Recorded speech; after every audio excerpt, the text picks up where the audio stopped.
मित्रों, पिछली वीडियो में हम लोग अध्याय 2 के 24वें श्लोक तक के तत्व के बारे में समझे थे। अब श्री भगवद गीता के अध्याय 2 के श्लोक 24 से आगे के श्लोकों में भगवान श्री कृष्ण क्या कहते हैं ये देखेंगे।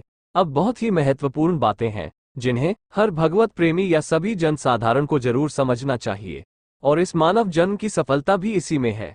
इसलिए आप इस वीडियो को ठीक से देखें, सुने और अच्छी तरह समझें। अगर आप इस पूरी श्रृंखला को ठीक से समझ गए तो मेरा दावा है कि आप इस ब्रह्मांड, जीव, माया और ईश्वर के काफी रहस्यों से परिचित हो जाएंगे और ईश्वर का सानिध्य महसूस करने लगेंगे। हाँ, तो अध्याय 2 के 25वें श्लोक से आगे भगवान क्या कहते हैं? कहते हैं कि यह आत्मा अव्यक्त है, यह आत्मा अचित्य है और यह आत्मा विकार रहित कहा जाता है। इससे हे अर्जुन, इस आत्मा को उपर्युक्त प्रकार से जानकर तू शोक करने के योग्य नहीं है, अर्थात तुझे शोक करना उचित नहीं है। भगवान ये कह रहे हैं कि आत्मा के इस प्रकार के स्वरूप को जानने वाला कभी भी शोकग्रस्त नहीं होता और तुम्हें भी इस समय शोक नहीं करना चाहिए। और फिर 26वें श्लोक में कहते हैं कि अथ चैन नित्यजात नित्यम वा मनसे मृतम तथापि त्वम महाबाहो नैवम शोचितुमर्हसि, जिसका अर्थ होता है किंतु यदि तू इस आत्मा को सदा जन्मने वाला तथा सदा मरने वाला भी मानता हो तो भी हे महाबाहो, तू इस प्रकार शोक करने योग्य नहीं है, क्योंकि इस मान्यता के अनुसार जन्मे हुए की मृत्यु निश्चित है और मरे हुए का जन्म निश्चित है। इससे भी इस बिना उपाय वाले विषय में तू शोक करने योग्य नहीं है। अव्यक्तादीनी भूतानी व्यक्तमध्यानि भारत अव्यक्त निधनन्येव तत्र का परिदेवना। हे अर्जुन, संपूर्ण प्राणी जन्म से पहले अप्रकट थे और मरने के बाद भी अप्रकट हो जाने वाले हैं, केवल बीच में ही प्रकट हैं। फिर ऐसी स्थिति में क्या शोक करना है?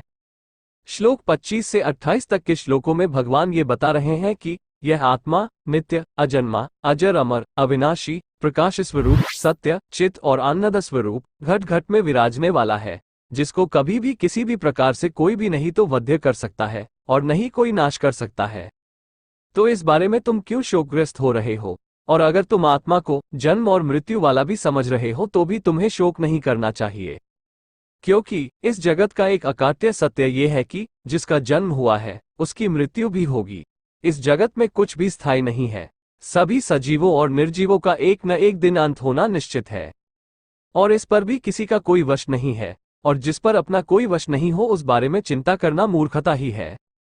फिर 29वें श्लोक में कहते हैं कि आश्चर्यवत् पश्यति कश्चिदिन माश्चर्यवद्वति तथैव चान्यः आश्चर्यवच्चैनमन्यः शृणोति श्रुत्वाप्येन वेद न चैव कश्चित्, जिसका भावार्थ है कि कोई एक महापुरुष ही इस आत्मा को आश्चर्य की भांति देखता है और वैसे ही दूसरा कोई महापुरुष ही इसके तत्व का आश्चर्य की भांति वर्णन करता है, तथा दूसरा कोई अधिकारी पुरुष ही इसे आश्चर्य की भांति सुनता है और कोई तो सुनकर भी इसको नहीं जानता।